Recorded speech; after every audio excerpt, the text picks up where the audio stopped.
নমস্কার বন্ধুরা, কৃষি সুরক্ষা চ্যানেলে আপনাদের সবাইকে স্বাগত।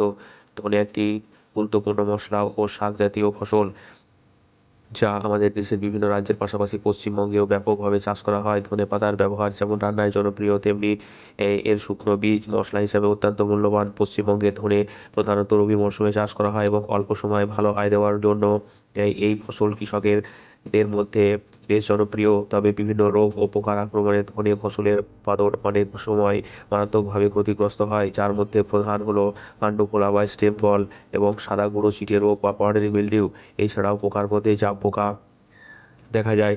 কাণ্ড ফোলা বা স্টেম বল রোগে ধনে গাছের কাণ্ড, পাতা ও ফুলের ডগায় অস্বাভাবিকভাবে ফোলা সৃষ্টি হয়, যার ফলে গাছ বিকৃত হয়ে যায় এবং ফুল ও ফল বীজের স্বাভাবিক বৃদ্ধি ব্যাহত হয়। অনেক ক্ষেত্রে বীজ তৈরি হয় না। এই রোগ সাধারণত আর্দ্র আবহাওয়া, মেঘলা পরিবেশ, জমিতে দীর্ঘদিন জল জমে থাকা, একই জমিতে বারবার ধনে চাষ এবং রোগাক্রান্ত বীজ ব্যবহারের কারণে বেশি দেখা যায়। বিশেষ করে রবি মরশুমে দেরিতে বীজ বপন করলে এবং জমিতে সঠিকভাবে বাতাস চলাচল না করলে এই রোগের বৃদ্ধি পায়। সাদা গুঁড়ো ছিটে রোগ বা পাউডারি মিলডিউ ধনে ফসলের একটি অত্যন্ত সাধারণ ও ক্ষতিকর রোগ, যা বিশেষ করে শীতকালে বেশি দেখা যায় এবং অনুকূল পরিবেশ পেলে খুব দ্রুত ছড়িয়ে পড়ে। প্রথমে ধনে গাছের পাতায় সাদা গুঁড়ো ওর মতো আবরণ দেখা যায় এবং পরে তা কাণ্ড, ফুল ও ফলে ছড়িয়ে পড়ে। আক্রান্ত পাতা ধীরে ধীরে হলুদ হয়ে শুকিয়ে যায় এবং আগেই ঝরে পড়ে। এর ফলে গাছে ফুল কম ধরে এবং বীজ ঠিকঠাকভাবে তৈরি হয় না এবং ফলন উল্লেখযোগ্যভাবে কমে যায়। পশ্চিমবঙ্গে শীতকালে দিনে উষ্ণ ও রাত্রে ঠান্ডা আবহাওয়া, উচ্চ আপেক্ষিক আর্দ্রতা, শিশির পড়া এবং অতিরিক্ত নাইট্রোজেন সারে বেশি ছড়িয়ে পড়ে। এছাড়া জাম পোকা ধনে ফসলের একটি গুরুত্বপূর্ণ পোকা। ছোট সবুজ ও কালো রঙের আহ, এই পোকা গাছের কচি পাতা, ডগা ও ফুলের রস শোষণ করে।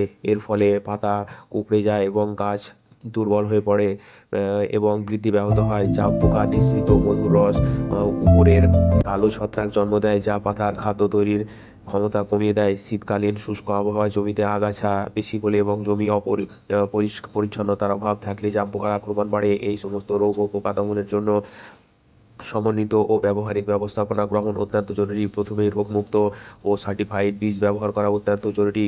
বীজ বপনের আগে কার্বনডাজিম 2 গ্রাম বা কার্বনডাজিম প্লাস থাইরাম 3 গ্রাম প্রতি কেজি বীজ হিসাবে দিয়ে বীজ শোধন করলে কাণ্ড ফোলা ও অন্যান্য বীজবাহিত রোগ এর অনেকাংশে কমানো যায়। এবং জল নিষ্কাশন ব্যবস্থা ভালো করতে হবে এবং সম্ভাব্য উঁচু ও বেডে ধনে চাষ করা উচিত। একই জমিতে বারবার ধনে চাষ না করে ফসল চক্র অনুসরণ করা দরকার। গাছ ও ফসলের অবশিষ্টাংশ তুলে নষ্ট করা অত্যন্ত কার্যকর পদ্ধতি এবং সুষম মাত্রায় সার প্রয়োগ করা দরকার। কাণ্ড ফোলা বা স্টেম বল ও সাদা গুঁড়ো ছিটিয়ে রোগ নিয়ন্ত্রণের জন্য প্রথমেই ট্যাবুকোনাজল প্লাস সালফার, যেটা হারু নামে পাওয়া যায়, 2 গ্রাম প্রতি লিটার জলে ব্যবহার করা যেতে পারে।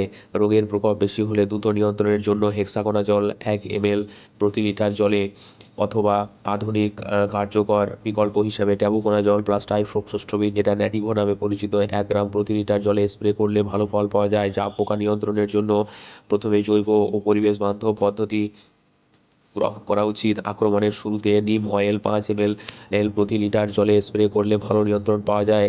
পোকার আক্রমণ বেশি হলে প্রয়োজন অনুযায়ী ইমিডাক্লোপিড, যেটা কনফিডার বা অ্যাডমায়ার নামে পাওয়া যায়, 0.75 ml বা থায়োমিথামক্সাম, যেটা একতারা বা আনন্দ নামে পাওয়া যায়, 0.5 গ্রাম প্রতি লিটার জলে গুলে স্প্রে করা যেতে পারে।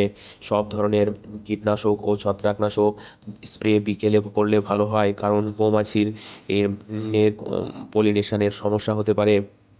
প্রয়োজন অনুযায়ী 10 থেকে 12 দিন পর পুনরায় স্প্রে করা যেতে পারে।